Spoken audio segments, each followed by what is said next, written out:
રાજકોટ મહાનગરપાલિકા ખાતે તારીખ 7 માર્ચના રોજ જનરલ બોર્ડનું આયોજન થયેલું છે। ત્યારે જનરલ બોર્ડમાં પ્રથમ વખત કોંગ્રેસના પ્રશ્નોને સ્થાન મળ્યું છે, તો બીજી તરફ હાઈકોર્ટમાંથી વશરામ સાગઠિયાને જે ક્લીન ચીટ મળી છે તેને અનુરૂપ તે જનરલ બોર્ડમાં આવી શકશે કે કેમ તે અંગે હાલ પ્રશ્નાર્થ છે।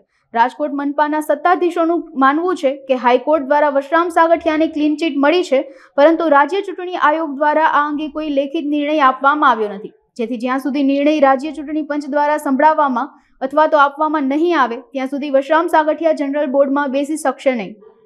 માન્ય ગુજરાત નામદાર હાઈકોર્ટના હુકમમાં છેલ્લે 8 નંબરના પેજમાં ચોખ્ખું સ્પષ્ટ લખ્યું છે કે મેં જે સ્પેશિયલ એપ્લિકેશન કરી છે એ માન્ય રાખવામાં આવે છે। એનો અર્થ એ થાય છે કે અગાઉના જે તે અધિકારીઓએ હુકમ કર્યો છે, ગુજરાત સરકારના માન્ય ગુજરાત નામોદી અધિકારી શહેરી વિકાસ ગૃહ નિર્માણ ગાંધીનગર જે ગેરલાયક ઠેરવ્યા છે એ ગેરલાયકની સામે એને સ્ટે આપે એટલે મને પાછો લાયક છું। હવે કોઈને પૂછવાની જે વાત આવે છે એ કોર્પોરેશનના ભાજપના શાસકોની એક મિલીભગત છે। અધિકારીઓના પેટા કલમો કાઢી ટાઈમ કાઢવા માટે, જેના હિસાબે હું આવનારા જનરલ બોર્ડમાં હાજર ન રહી શકું। અને જે પહેલો પ્રશ્ન અમારો છે કોંગ્રેસ પક્ષનો, એ પ્રશ્નમાં ભાજપને બીક લાગે છે ક્યાંક ને ક્યાંક આગામી જનરલ બોર્ડ આ છેલ્લું જનરલ બોર્ડ છે, આની પછી લોકસભાની ચૂંટણી છે। લોકસભાની ચૂંટણીમાં ભાજપનું નીચું દેખાય એના માટે અથાગ પ્રયત્નો કરી રહ્યા છે, કેમ કરીને વશરામભાઈ બોર્ડમાં હાજર ન રહે, આની સિવાય એનો કોઈ ઉદ્દેશ જ નથી। મેં રાજકોટના તત્કાલીન મુખ્યમંત્રી હાલના વડાપ્રધાન માન્ય નરેન્દ્રભાઈ મોદીએ ગુજરાતમાં રાજકોટમાં જાહેરાત કરી હતી કે હું અમદાવાદ જેમ રાજકોટને આજી રિવરફ્રન્ટ બનાવી આપીશ।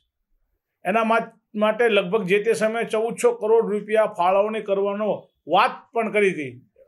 અખબારના ટીવી મીડિયાના માધ્યમમાં આપને બધા ખબર છે, પરંતુ આજ સુધીમાં હજી એમાં કોઈ નાણાં ફાળવ્યા નથી। મારો પ્રશ્ન છે કે રાજકોટમાં રિવરફ્રન્ટની જાહેરાત ક્યારે થઈ, કોણે કરી અને કરી એને કેટલો સમય થયો? 10 વર્ષ 11મું વર્ષ ચાલુ છે। 11 વર્ષ પહેલાં જ્યારે આની જાહેરાત થઈ હતી, પરંતુ આજ સુધી એક ઈંટ મૂકવામાં નથી આવી।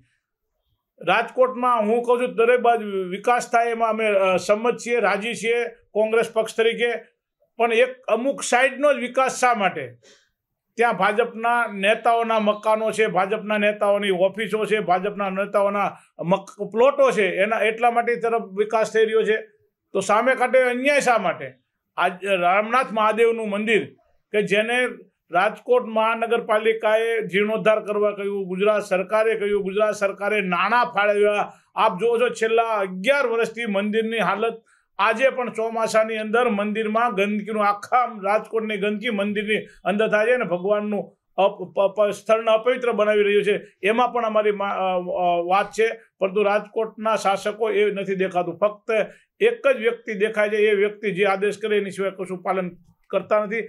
પણ ગુજરાતના તત્કાલીન મુખ્યમંત્રી જો આજી રિવરફ્રન્ટ બનાવવા માટે રાજી હોય, હાલના વડાપ્રધાન બનાવવા માટે રાજી હોય, તો રાજકોટના શાસકોને ક્યાં પેટમાં દુખે છે? એ મારો સીધો સવાલ છે। ઓક્ટોબર 2022માં શહેરી વિકાસ વિભાગના હુકમથી વશરામભાઈ અને કોમલબેન ભારાઈ બંને કોર્પોરેટર સભ્યપદેથી ડિસ્ક્વોલિફાય કરવામાં આવેલ। જે હુકમ સામે તેઓએ હાઈકોર્ટમાં અપીલ દાખલ કરેલી। નામદાર ગુજરાત હાઈકોર્ટ તરફથી ફેબ્રુઆરી 2024 16 તારીખના રોજ જજમેન્ટ આવી છે કે શહેરી વિકાસ વિભાગનો હુકમ રદ કરેલ છે।